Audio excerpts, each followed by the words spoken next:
Ladies and gentlemen, this is the main event of the evening. Hold one, Andre. You're not good at this. Get out. Let me tell you a personal story about Vince McMahon. You just made the list. Oh my God! Sorry, no speak English. Dummy. Goodbye and good night. Hold two, on bar. It's still real to me, damn it! Dummy. This is the worst town I've ever been in.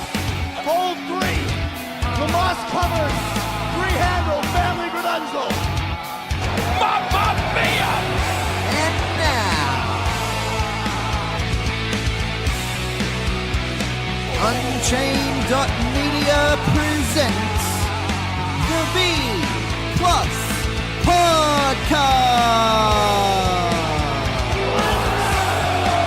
with your host, Greg Unchained. It's me, Austin! It was me all along, Austin! Number 4, Armbar. I will never retire! I still got 200 more. I got 200 more holes to list.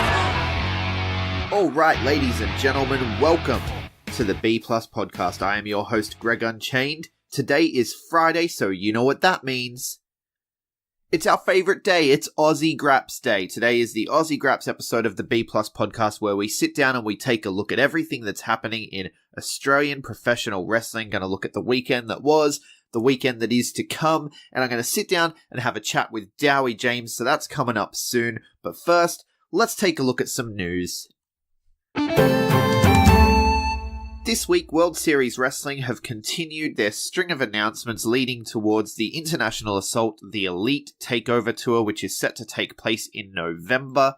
This week on the block, we had the future classic Tom Philippe. We have the leader of the Red Nation, Jack Bonza. Shazza McKenzie is joining, and of course, for his first time ever in Australia, Walter is going to be making his Australian debut with World Series Wrestling.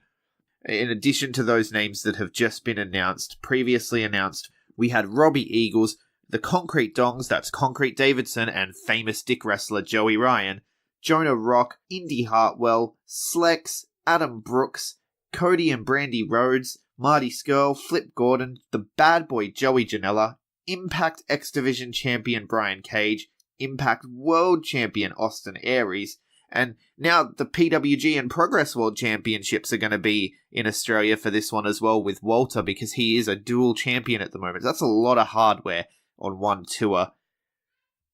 Gotta wonder if maybe we're going to get some title matches. That'd be really cool to see.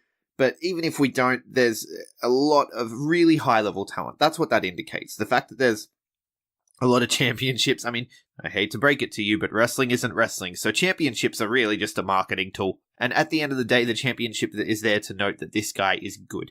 This guy is important to us as a company. And the fact that we've got so many championships on this tour, maybe the most championships on an Australian tour, I'd have to fact check that. I have no idea. But it's very exciting to see what World Series Wrestling are doing, how they are bringing the absolute cream of the independent wrestling crop from around the world to Australia to tear it up with our top guys. Guys like Slex, guys like Robbie Eagles, guys like Jonah Rock, Shazza McKenzie, Indy Hartwell, Jack Bonza, Tom Philippe, Concrete Davidson. The list goes on. There's going to be more. It's going to be a fantastic time. Adelaide and Brisbane are missing out this time, but Perth are getting a show. So if you're in Perth, Melbourne, or Sydney, make sure you get out to check out World Series Wrestling in November. There's not many tickets left. I do believe I saw Melbourne has like 20 tickets left for night 2, which is the Saturday night. The Friday night has a bit more. Perth on Sunday. You got to pick your game up, Perth. If you want these shows to keep coming back, you got to pick your game up. Adelaide sells out every time, and you've replaced us on this tour, so you better sell out the damn show. At the moment, you're only at 45% ticket sales. Come on, guys, pick up your game. And then we've got Sydney on Monday night. That's November the 26th. And that one only has one section, the bronze section, left. So definitely get in and get your tickets quickly because they are selling out. And go out and support your local Grapps while also checking out the best that the world has to offer. World Series Wrestling is a fantastic time. Also in the way of announcements, Melbourne City Wrestling announced some more matches for the MCW 100 event that takes place this weekend at Melbourne Sports and Aquatic Centre. I did an entire preview of the card yesterday with Brent from On the Turnbuckle, so hopefully you will have listened to that already, but if not, here are some announcements for the Melbourne City card. We've got Brat Pack taking on Prehistoric Death Cult for the tag team titles in a Stone Age Street Fight match was announced this week. Bad Luck Fale returning and then immediately being put into a match, 6-pack challenge match with Robbie Eagles, Tome Phillip, Stevie Phillip, JXT, and Mike Burr. The winner will get to choose a championship to challenge for, which is a really cool stipulation. It leads to a lot of possibilities. We also got an announcement that Will Ospreay and Tetsuya Naito are both having seminars at the MCW Academy. Doesn't mean much for those of us listening who aren't members of the MCW Academy, other than if you're in Melbourne and you want to become a professional wrestler, make sure you're putting your name into the MCW Academy. You're probably not going to get there this time, but having your name down for future tryouts, for future intakes into the Academy means that you won't miss out on opportunities like this in the future. Really good stuff for MCW Academy. Very excited for the people that are learning to wrestle at MCW, to get to learn from the best in the world. Will Ospreay, Tetsuya Naito, that's incredible. There's also been a Naito meet and greet announced, where there will be items for sale for you to get him to sign. You get to take a picture with him. You got to bring your own camera, so make sure you're taking your own camera. Tickets for that one are $50. You can pay by cash or card on the day, and that's going to take place at 5:30 p.m, so just before the event on Saturday. So make sure if you want to meet Naito, you get down early, because this could be your only chance to rub shoulders with the leaders of Los Ingobernables de Japón. I will link in the show notes to all the information about this event, not just MCW 100, but also the meet and greet. So make sure you get out and check that out. This is Naito's first time in Australia, so let's show him a nice warm Aussie welcome and help him make a few bucks on the side as well with the meet and greet. Also this week, Riot City Wrestling have been uploading their Power Trip event, which I attended a couple of weeks ago, talked about on the show. They're uploading that to YouTube as they do. They tend to be on a 2-week delay with their shows, which is really good, actually. It's one of the most accessible products in Australia. You could argue that it is the most accessible product in Australia because, like I said, the big shows are going on YouTube. They're not going on a Pivot Share. They're not going on a Vimeo. They're going up for free, where anyone can watch them on YouTube. So there's really no excuse for anyone in Australia that is an Australian wrestling fan to not be watching Riot City. So Power Trip is being uploaded this week. At the moment, as I'm speaking, the only match not to be uploaded is the main event from that show. By the time you're listening to this, I fully expect that match will be uploaded. The entire show will be available, and I will link the playlist in the show notes so you can check out Riot City Wrestling Power Trip, which is a really good build-up towards Riot City Wrestling 200. 200 is their big show coming up in a couple of weeks, which I will be talking more about as it approaches.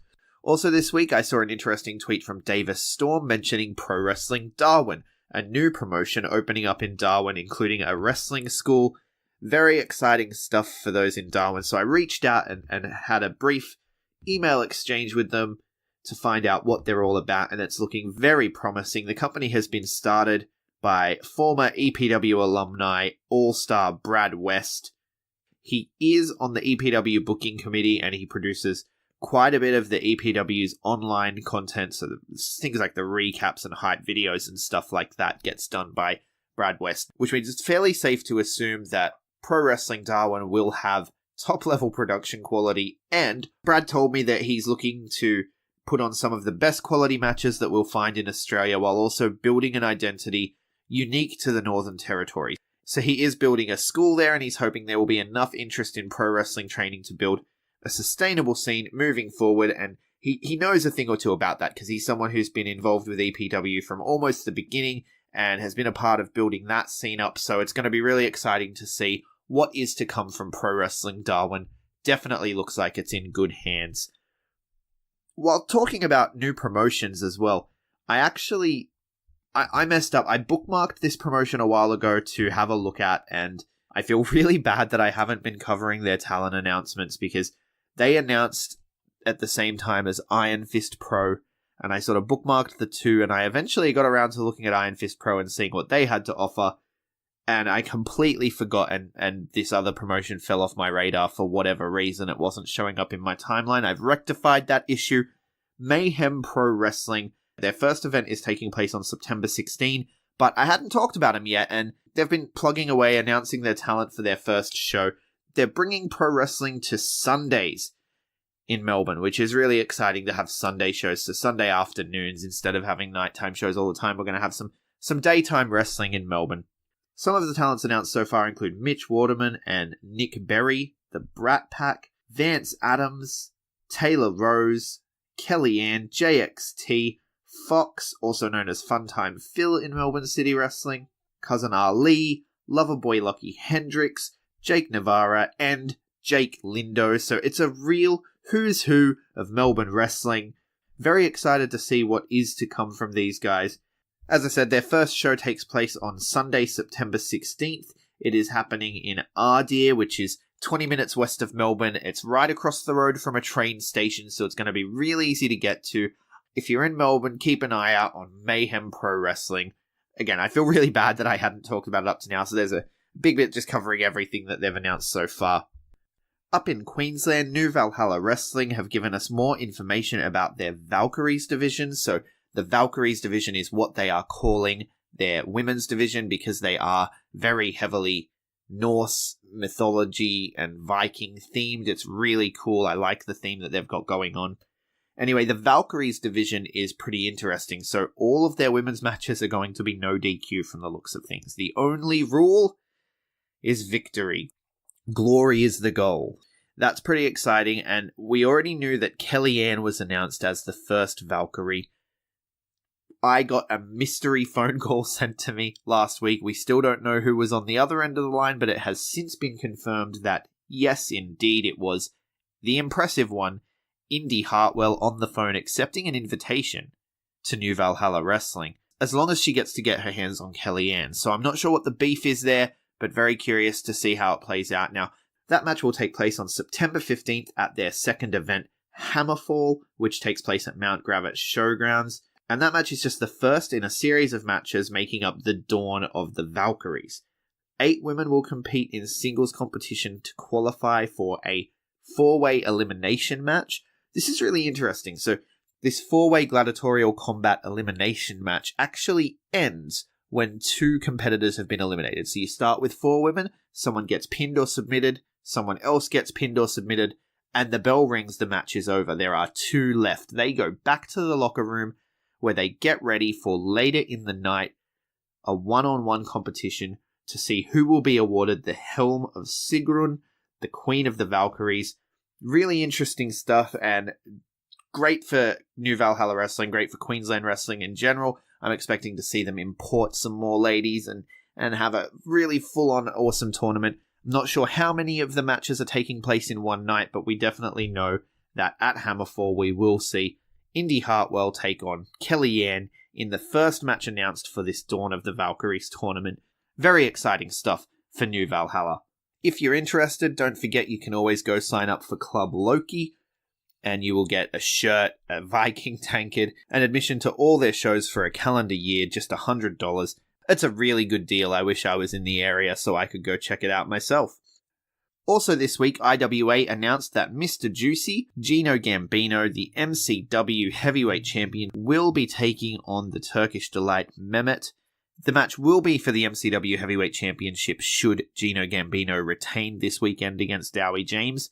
If he doesn't, then it will just be a grudge match, because Mr. Juicy has actually been attacking Turkish Delight backstage for the better part of a year, from what we know. He's been left out of shows, has Mehmet, because of some attacks that he has suffered, and we know at least one of those attacks was suffered at the hands of Mr. Juicy, because we saw some surveillance footage of that attack. So this is intensely personal. Mehmet is looking for revenge against Mr. Juicy. We also saw that Lockie Hendricks has accepted Chris Abbott's challenge for Fighting Spirit 3 as well.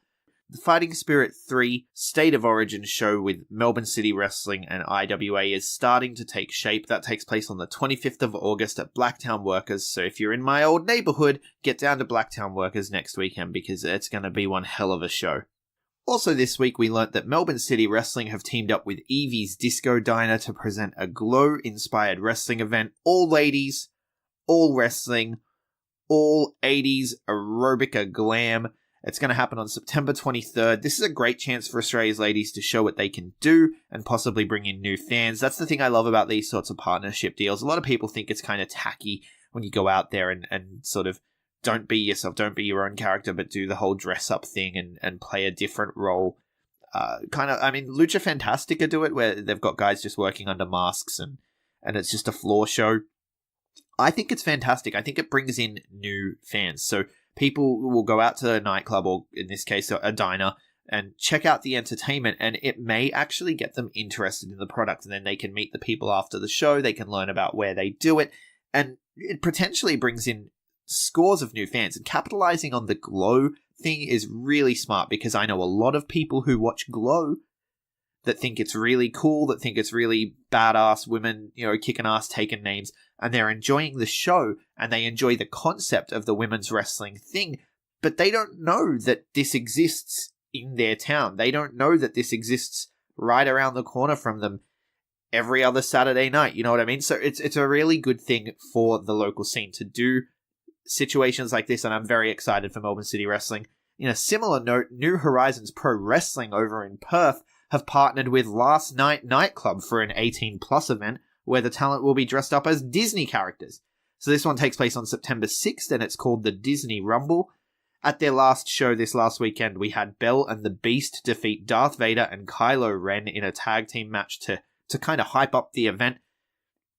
There was a bit of miscommunication between Darth Vader and Kylo Ren, which actually set up a singles match. We're going to see Kylo Ren versus Darth Vader at the Disney Rumble, September 6th. Like I said, these things are fantastic because it brings in new fans, especially when you're going out to a nightclub or whatever. You never know who's going to be there, who's going to check it out, and what that could bring to the Australian pro wrestling scene. So I'm very excited for both New Horizons Pro Wrestling and Melbourne City Wrestling for these new partnerships. Really keen to see what comes of it. Now let's take a look at some quick things that happened last weekend. Now obviously, PWA, a lot has been said about PWA. Paris Da Silva has gone viral with that amazing shooting star DDT. We have a new PWA champion in Caveman Ugg, who managed to defeat Jonah Rock inside a steel cage with a moonsault from the top of the cage. It's insane. The show is already available on pwaplay.com. I will link it in the show notes. It's just $6.99 for a monthly subscription, and that gives you access to all of the PWA and Nui Pro archives that have been uploaded. You can also purchase the show for $9.99 or rent the show for $4.99 if you are so inclined.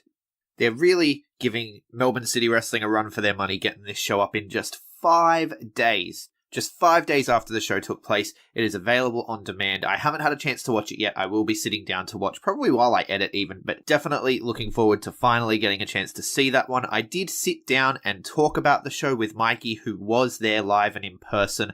So if you want to listen to that, I will link that again in the show notes so you can check out Mikey and I sitting down to talk everything PWA Call to Arms. Personally, last weekend, I went to check out Adelaide Championship Wrestling Evolve 16. It was a really good show. They're one of the smaller companies here in Adelaide. They're a little less established. They haven't been around as long as a Riot City or a Wrestle Rampage. They're still training and building their talent pools. But what the company lacks in experience and history, it really makes up for in atmosphere. It's a really great family show. There were lots of kids there. Kids were really into it. Riley is about as over as I've ever seen anyone be. She's kind of like the mum of ACW, I guess. The kids especially were really behind Riley in that match that she had. And also in the promo segment with Blake Mitchell, we've been talking about that a lot, the whole intergender thing. And it's a real debate in wrestling, and it's making its way onto the show. So it's kind of a shoot turned work. It's really interesting to see. That was probably the best segment of the night. I also enjoyed seeing a man get shaved after his match, which was kind of intense. I did do a review for the bplus.com, so if you want to check out the review there. If you're in Adelaide, definitely get down and check them out. If you're looking at training, head down to the ACW school. Yes, Riot City is a great place to train. Yes, Wrestle Rampage is a great place to train. And I highly recommend both of those shows, both of those places as well. However, I'm all about building new things and building things from the ground up and helping things grow. And so really want to get behind these smaller companies and get out and support your local Grapps. That's, at the end of the day, that's what it's all about, is getting out, support the local guys, and help build this beautiful scene from the ground up. Also last weekend, we saw some title changes around the country. Hunter Valley Wrestling saw Izzy Shaw defeat the returning Tar Lee to become HVW Women's Champion. Kings of Queensland, Mitch McCarthy and Tim Cade defeated Sober Nation and Nacho Friends in a TLC match to become the AWA Tag Team Champions. Wake and Sid Parker, the Brotherhood, defeated Adelaide's The Pariah in Geelong West to become PCW Tag Team Champions. Also last weekend in New Age Wrestling in Victoria, a King of the Cage was crowned. Tyson Baxter won the tournament finals. My pick to win was Vixen. Unfortunately, she missed the match because of an injury that she suffered at training. She got a bit of a cracked rib and a pinched nerve in the neck. I was concerned that she may not be able to make it for her historic main event this weekend at Underworld 2, so I reached out and had a quick chat to her. She let me know that she is definitely going to be competing at Underworld this Friday. Not to worry, she was already starting to feel better. She's on the mend. That match is going to be fantastic. We are looking at Vixen challenging Erica Reed for the Underworld Championship in what is, as far as I know, the first women's main event in Melbourne. Very exciting stuff. Definitely want to get down and check that out. But we'll talk about that after the interview with Dowie James, which you get to hear right now. I am joined at this time by a two-time MCW heavyweight champion, a man looking to climb to the top of the mountain once more this weekend and become the first ever three-time MCW heavyweight champion. He has been called the heartbeat of MCW. Dowie James. How are you, Dowie? I'm good, thank you, friend. How are you? I am well. I understand that you're undergoing a big move, so I've got to ask, how are the cats? How are they handling things? Yeah, moving to house at the minute. Well, I've got two. My little one, Cal, she is fearless, so she's been fine. She's currently being a bit of a pain in the ass and just very adventurous with the new surroundings. My big older one, Cat, who MCW fans would be familiar with, he's having a bit of a harder time. He gets set in his ways, so he's currently hiding behind the washing machine while we're trying to move things in around him. Right, yeah, as they do. I had to ask you that because I was talking earlier today to Brent from On the Turnbuckle podcast, and he's also a self-described crazy cat lady. So, oh, really? Yeah, no, we're a thriving breed. Yeah. Apparently, there's a lot in wrestling fandom as well. I've been told. So, yeah. I found out once we did debut Cat in his canon in MCW stories now, and I had a big outreach of people letting me know that they're solidly in the Cat camp. Yeah, well, that's really good. Like, whenever there's something that can connect people, I think that's a wonderful thing. I personally am not a cat person. I got to be. No, that's okay. Well, luckily you and I have wrestling. Yes, exactly. And that's what we're here to talk about. So thanks for joining us. Obviously a busy week for you, but before we actually get into this week, let's rewind a little and have a look at the beginning. How did you get into wrestling? How did you come to this wonderful thing we all love? So I've just watched wrestling for as long as I can remember, longer than, it's always just been a constant that I was obsessed with. And it was always just the thing I wanted to end up doing. When I was about 12, we saw an advertisement for a local show, PCW, which still run out sort of, I'm going to say the wrong suburb, Dandenong way, I want to say. Okay. That's where they were 15 years ago anyway. Then we just attended the show. So I saw that. I'd only ever seen it on TV. WCW was the camp that I sat in there. And then went along to the show. They were advertising their training school at the time. Went down, got involved. And then it's just been so long. So much has shifted though. I don't think about it, the industry that we're in at the moment, the way that it's handled and just the approach to business. I really don't think that what I saw when I was 12 and went and tried out to do and joined up with the school is what wrestling is in Australia today whatsoever. They're two totally different beasts. Yeah, no, that's a recurring theme I'm getting when I talk to people who've been doing this a while. So I spoke to Shazza not long ago, and she said that things have completely changed and in the best possible way. And I think that's the way for wrestling across the world even. Yeah, I think so too. I think there was a big shift. There was almost a stigma. So when I started, it was early 2000s, and coming out of the 90s and hot off like the Monday Night Wars and things like that, there was still this stigma about wrestling that it had to be protected at all costs, and it was like a legit thing. Like it's a sport and there's two men and it's combat. And I think in the later noughties, it sort of became a bit more acceptable to be a bit on the nose, and everyone's like, okay, it's once you take away that whole pretending it's something it's not, and you're just very open and honest about, hey, this is performance art and it's to be enjoyed for what it is. Like, I think everyone can get on board a bit easier then, and you're allowed to have so much more fun with it. Yeah, absolutely. And I think that that's a big reason that wrestling has... we're on the verge of another, if we're not in the middle of it, I don't even know, but we're on the verge at least of another boom period, I would say. It's a different boom period to the 90s, but... Yeah, no, I agree wholeheartedly. I think it's really funny that you bring that up, because I was having a conversation with someone the other day where I'd always heard about wrestling being like cyclical and there's boom periods and there's lulls. And I'm like, I mean, we say that, but as far as I'm aware, wrestling got progressively more popular right up to the 90s, and then it's just dropped off ever since. And other than, yeah, like in the last 5 years or something, there's been a big, like not only locally, but international resurgence in wrestling and independent wrestling specifically. Like, I guess that I'm being proved wrong by history right now. Yeah, I think a big part of it as well is everything that's gone on in the UK and stuff. I think Progress are a key player, and I mean, there's a lot of the American indies have sort of revived as well after the early 2000s was a hard time for everyone, I think, because with the fall of WCW and ECW and all that happening at once, and everything kind of collapsed in on itself. But it's no longer a one-horse town. So No, it's not a monopoly anymore, which is fun. And because of the internet too. Well, that's it. It's I guess that, gosh, your listeners are going to be so happy that they tuned in to hear me talk about like the intricacies of business and industry. But I think as things move to like a streaming platform, like now when you think about it, you don't go out and buy records anymore. You jump on Spotify, unless people go to the movies, and because they can get Netflix, and with that, they're able to offer artists a different platform to put there. So I think as that sort of expands and we have all these new medias that people can take it in, there's no reason that you have to get lumped with anything. Like, I think it's the same. I think like across like music and movies and all of that, like wrestling's just another facet of art that's being exposed to entirely new fan bases that can choose to take that in. They can watch entire shows, they can watch matches here and there, they can just keep up with GIFs and the YouTube shows and stuff if they really want to. And you can dip your foot in as far as you theoretically want.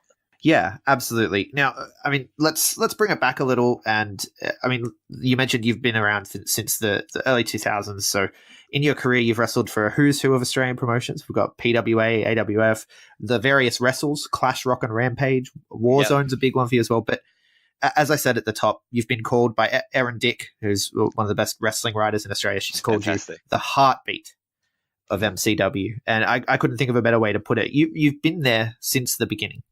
I have been, and there's probably not many. I mean, again, like I never really look at it as you experience time, like it sort of registers with you a bit differently. So when I think about it, there are a couple faces that have been around since the start that I recognize now, but I don't think they've been there the entire time. Like Slex, for instance, I remember he was around for the first few shows and a champion early on, but I think there was a big chunk of time that he was missing, and same with Mike Burr. And I think I'm one of the few constants that has just never sort of annoyingly gone away. I mean, looking back, how does it feel? Like you've gone from being in the opening matches of the card to now, I mean, this weekend, you're the marquee match, right? For the title, for the strap. Yeah, it's pretty surreal. Like when MCW first started, it was at a period of time that was weird for wrestling in Victoria, in that some of your listeners may be familiar with PWA that was around and sort of is the, I guess, like home base promotion for a lot of like your veterans, anyone that you would consider like a Melbourne veteran, like Crackerjack and Mike Burr and Jay Andrews, like they all came through that PWA promotion that seems to me like one of the most important promotions that ever existed, but realistically ran for 3 years in small suburbs of like Victoria, Australia. And like the amount of fans that would have watched the product then that still come to MCW shows would be minimal at best. But it went away and all these little things popped up over a few years, and MCW seemed like it was just going to be one of these little promotions that popped up and I'd do a few shows and you'd get a bit of money for, And then we get a couple shows in and the crew's really level-headed and the guy's in charge. It's like, oh, well, maybe we can sort of set up like a little community, or we can build from this. Like, this might be something that stays. And then you don't really think about it until, like, it's crazy to think that we're at 100. Like, it still just seems like we're working our way up.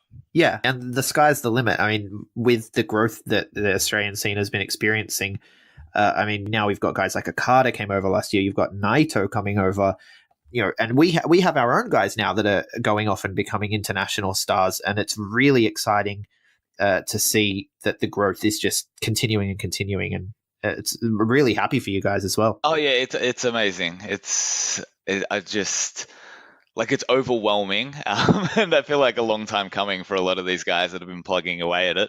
But yeah, it's fantastic. Yeah, and you just opened up as well. Well, the MCW just opened up, and you are a key player in this, the MCW Academy. What can you tell us about that? So we had a couple of tryouts early last week, and then this is our first week of training classes, actually. So the first time we've been open for people coming down.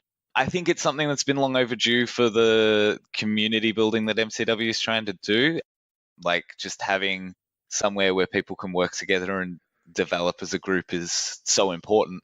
We've had a more than I anticipated number of applicants come through, and it's been fantastic. Like, it's just been one of the most tremendous experiences I've been offered, because one of the fantastic things about being on like the front lines for like a training academy is other people that are involved, and not just wrestling, anything. It's like you're front line with people that are the most passionate about the thing you love. So just being able to interact with new people that like really care for this thing that I love, and I take for granted that how much everyone cares about it around me, because of course we do, because why else would we be doing it? Yeah. Like, it's just been really refreshing. I wanted to touch on something else that I've seen from you. You tweeted something recently, and now it's a shirt, and it really interested me and really resonated with me as well. Normal is a myth. Yes. Where's that come from? What inspired it?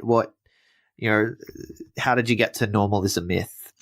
We're going deep here on the B+. It is. It was sort of a natural progression. Like, it's born out of something that I've said to people for a very long time, in that I don't think that there is a standard human. I don't want to swing this in such a deep direction that it's not interesting for people that are listening, that tuned in to just listen to like wrestling talk and stuff. The shirt and the slogan was born out of late last year when we had the national census about same-sex marriage. I don't know why I blanked on it, because I put so much time and effort into it.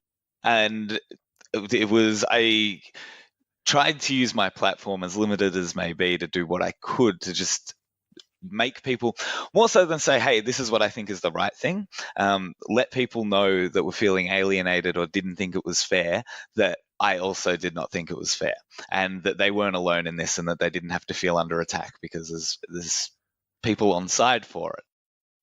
I've been very fortunate in my lifetime in that I'm a white male, and I, for the most part, am treated like the default human. And there's a huge chunk of my earlier life that I'm very regretful for, in terms of comedy and things I would things I would say in passing and stuff, where I was always, if you go through my Twitter feed or something like that, like a few years ago, I'd be very negative about, say, female wrestling, or I'd be on par with jokes that I would now say, hey, that's really inappropriate and intolerant about. And I think I just got away with a lot of that, because as a white guy, I constantly think, hey, like, there is no normal. Like, everyone I see around me is different. Like, there's females and there's other races and there's like all sorts of things. Like, there is the idea that I'm the default is silly.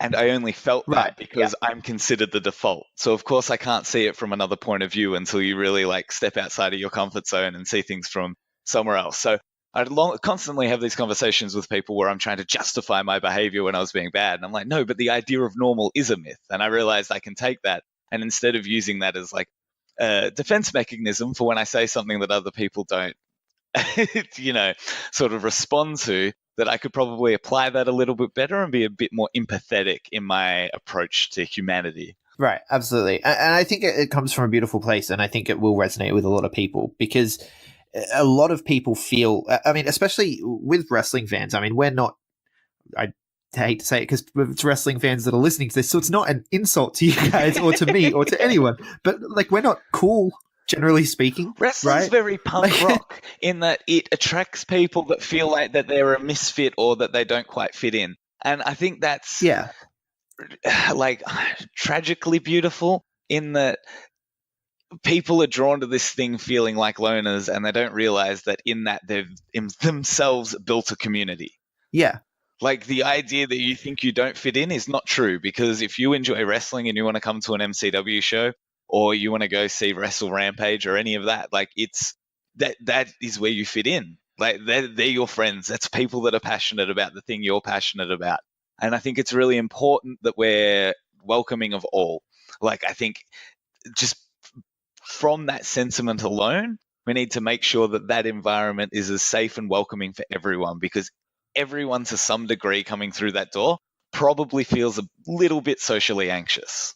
Yeah, absolutely. And I think that's a beautiful thing. And yeah, that normalism, like I said, it really resonated with me. And I really appreciate that whatever platform you have, that you are putting that out there and sort of really going with it. It's like the wrestling is for everyone, or even like I said with Progress, just don't be a dick, right? All of these things that they're creating a new culture around wrestling that I think is really important. It's fantastic to see. And I think if you find it jarring, like anytime I see people going, oh, well, it's becoming too PC and I can't enjoy the product anymore, I just think that is someone that doesn't want to be challenged, or they're so blind to how they feel. Like it's just, I just still find it a bit crazy that like someone can come to a show and go, I feel like a misfit, and then not realize how demonizing people for being in a subclass. Yeah. Well, like I've been there too. Like I'm sort of on the fence sometimes, where I'm like, oh, is it getting too busy? Like when WWE do things with the, and it just seems like they're doing it just to do it for history's sake and things like that, Yes. I can understand sometimes where fans are coming from, but at the same time, like especially with things like women's wrestling or intergender wrestling, I'm a big fan of intergender wrestling because I look at wrestling as this fiction, and I understand why some people might be against it or whatever for other reasons. But it's just one of those things where, as you say, normal is a myth. There's no one way.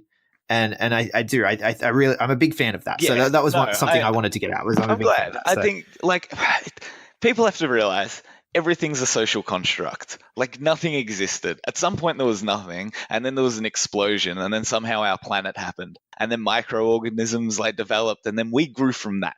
And so the idea that there are categories, or that like any word you can think of, any class of anything, like someone at some point decided that was a thing.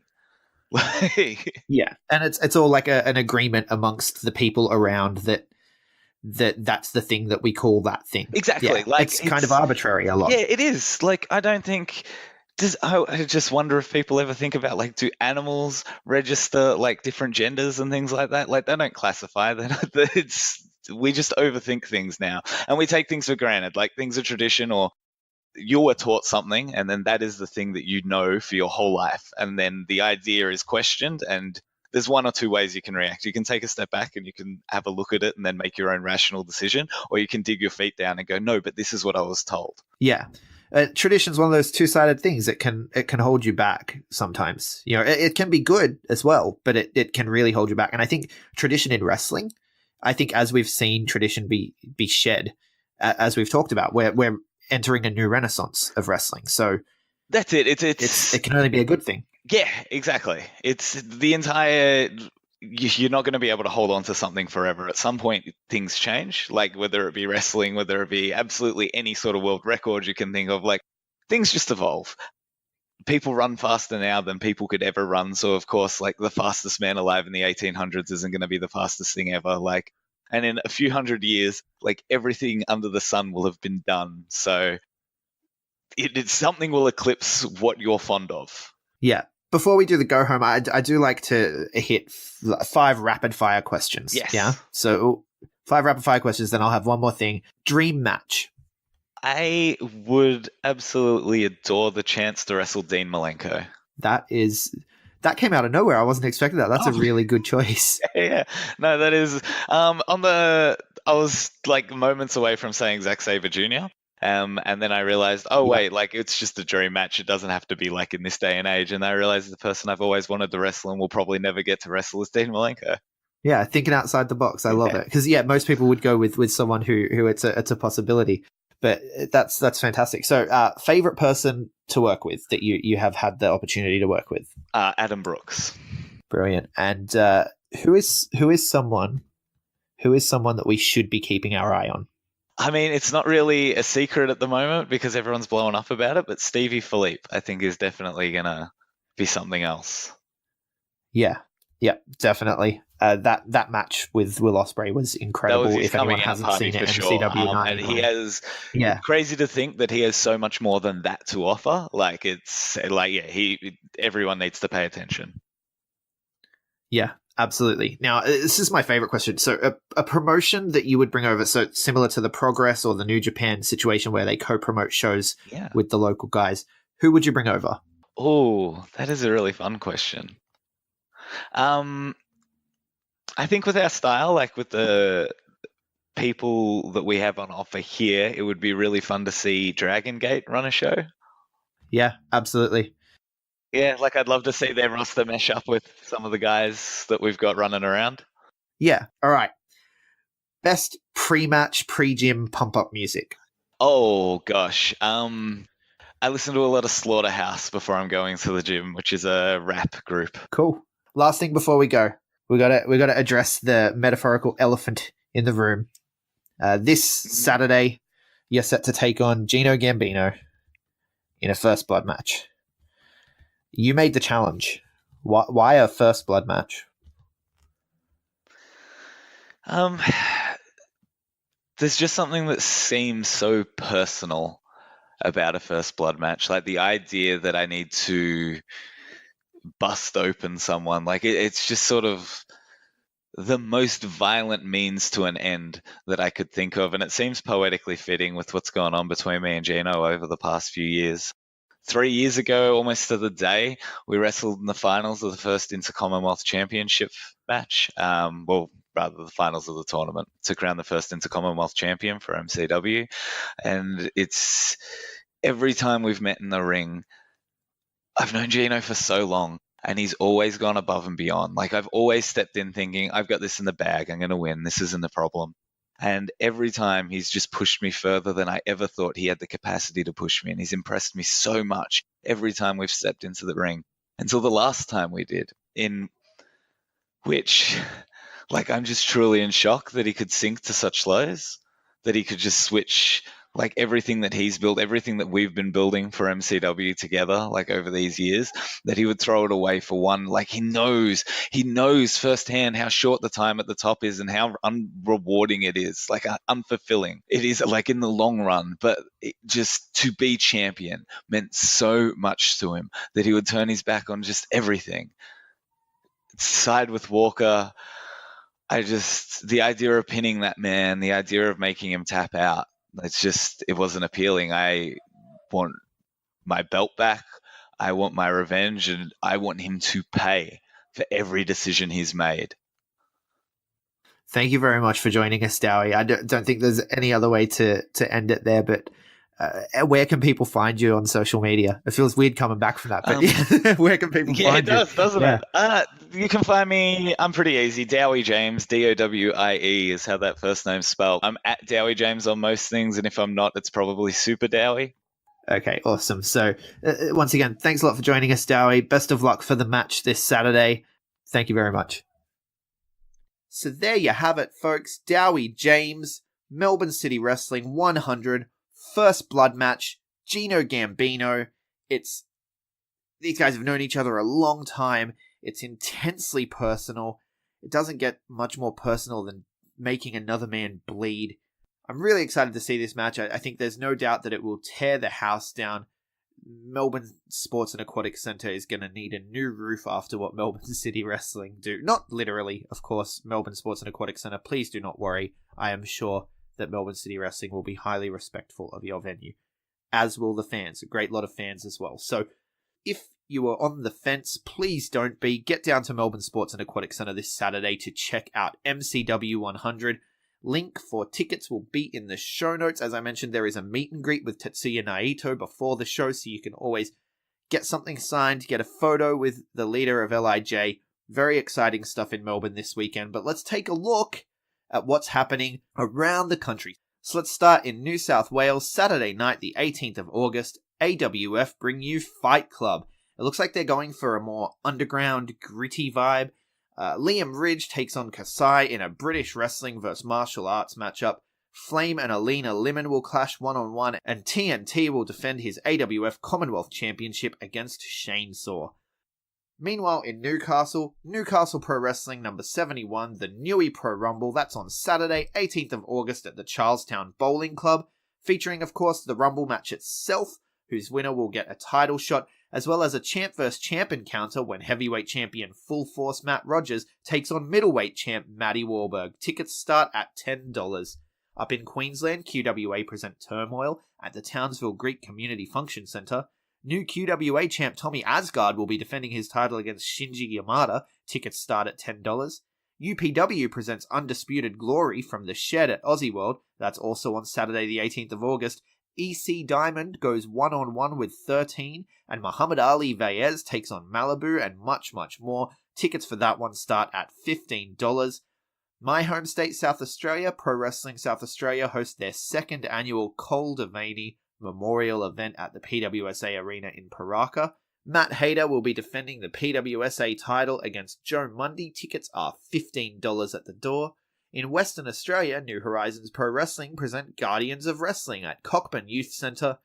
Jebediah, Vincent Sterling, King Shaheel, Gorgeous Gary, Jay Taylor, and the winner of Julian Ward vs. Kaniki Wheeler will go head-to-head in a six-way match for the vacated Hybrid Championship. Lena Cross and David Nero take on Del Cano and Lazar Armani, and the Don Michael Morleone takes on Rogan Kargas with the AOF Championship at stake. Tickets are only $10 for that one.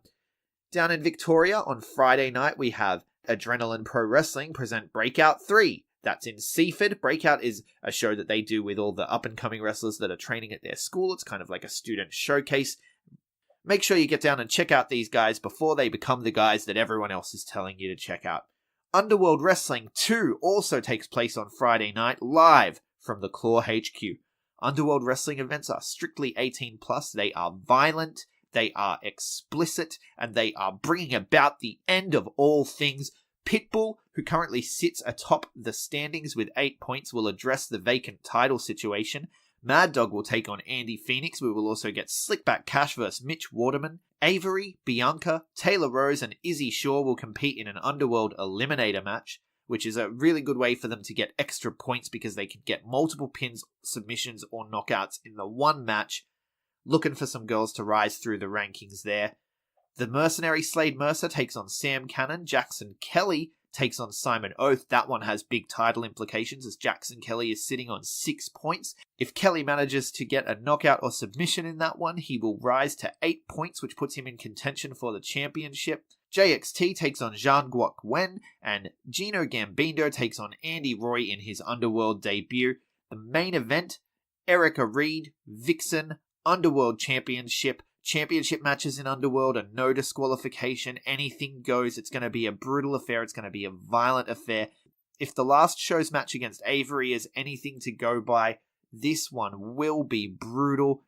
Tickets are $35 at the door, and it's not one that you want to miss out on. Saturday night, PCW present Ignition live from the Southeastern Entertainment Centre, and MCW 100 live from Melbourne Sports and Aquatic Centre. Tetsuya Naito takes on Jonah Rock. Gino Gambino defends his heavyweight championship against Dowie James in a first blood match. Will Ospreay will challenge Slex for the Intercommonwealth Championship. Madison Eagles takes on Kelly Ann, and much, much more. I did an entire preview show with Brent from On the Turnbuckle yesterday, so make sure you check out that show. I will link it in the show notes. You can also check out the MCW Rewind show where Ree and Digital Beard sit down and in an official capacity for MCW, they recap what happened at 99 and they look forward to 100 as well. So I'll also drop a link for that in the show notes. Tickets are $40 for that one. And then on Monday morning, you can join Melbourne City Wrestling as they watch SummerSlam together at the Sporting Globe in Richmond, featuring an exclusive WWE-themed menu. That'll be a really good way to recover from the weekend while still watching more wrestling. Always wrestling. Give us wrestling every day. In Adelaide, there is also a SummerSlam watching party presented by Adelaide Championship Wrestling. That one takes place at the Morfett Arms Hotel. I'm still on the fence about whether or not I'm going to go, because I'm pretty miserable when I watch these pay-per-views. I sit there on my laptop and I'm writing my review as I watch, because the show goes for 7 hours and there's no way I'm going to watch it twice to write a review. I watch it and I write the review as I go. So I don't know if I can really do that in a setting with other people and food and drinks and all that kind of thing. So if you think I should go, let me know. Drop a message in the notes or in the comments, or even just shoot me a message and let me know if you think I should go and actually watch SummerSlam with other people, as opposed to shutting myself in my little makeshift office that I have and watching it all on my lonesome while raging at the screen about Roman Reigns having another shot. But that's not Aussie Grapps, so I'm getting too far away from it. But definitely head down to check out SummerSlam with a bunch of other wrestling fans and local wrestlers with MCW or ACW in your respective cities. If you are a fan of Australian wrestling, which if you're listening to this podcast, you probably are, make sure you check out On the Turnbuckle this week, as they have interviewed Robbie Eagles. That's going to be a really fun one. And also Wrestle Radio Australia, as they speak to Paris De Silva, right off the back of his going viral with the Shooting Star DDT clip, which is fantastic. If you haven't seen it, that will be in the show notes, and so will the links to Wrestle Radio and On the Turnbuckle. That's it for this week in Aussie Grapps. Thanks so much for checking out the show. I am at Greg Unchained on Twitter, at The Greg Unchained on Instagram. You can also find everything we do at the B Plus on the B Plus Wrestle on Twitter, the B Plus Wrestling on Facebook. We are on YouTube, we are on Spotify, we are on Instagram, we are everywhere, taking over the world. Please leave us a 5-star review on iTunes if you can. It really helps our visibility and helps us grow this thing together. Make sure you like, share, and subscribe. Thank you so much for listening. Hold one! Arm drag! You're not good at this. Get out. Let me tell you a personal story about Vince McMahon. You just made the list! So, no speak English. Dummy! Goodbye and good night. Hold two! Arm bar! This is the worst town I've ever been in. It's still real to me, damn it! Dummy! Hold three! The moss covered!